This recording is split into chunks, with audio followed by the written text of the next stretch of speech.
إخواني أخواتي، حياكم الله أينما كنتم. مرحبا بكم من جديد مع الإعلامي والحقوقي أحمد قرماط بممارسة أبناء الشعب. إخواني أخواتي المغاربة، أنتم معنا من القرية الرسمية جماعة حوافات إقليم سيدي قاسم في حوافات المغاربة. هذه الكارثة البيئية اللي كتهدد صحة المجتمع، هذه هي القرية الرسمية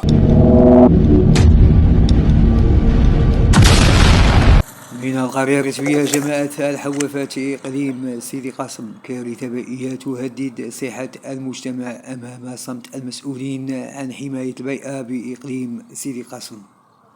نفايات متراكمة مثل الجبال تسببت في أمراض خطيرة للمواطنين والمواطنات المغاربة.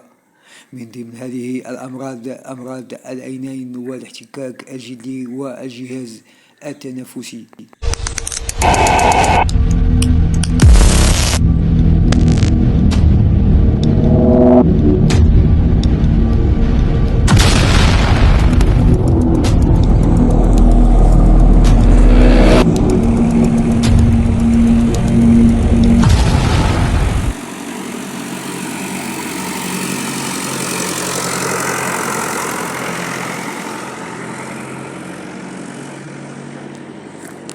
نفايات متراكمة مثل الجبال بمختلف أنواعها، جثث غنم وبقر وجثث كلاب وصاك بلاستيك. كل هذه النفايات تشكل خطرا على صحة المواطنين والمواطنات المغاربة بإقليم سيدي قاسم جماعة الحوافات القرية الرسمية.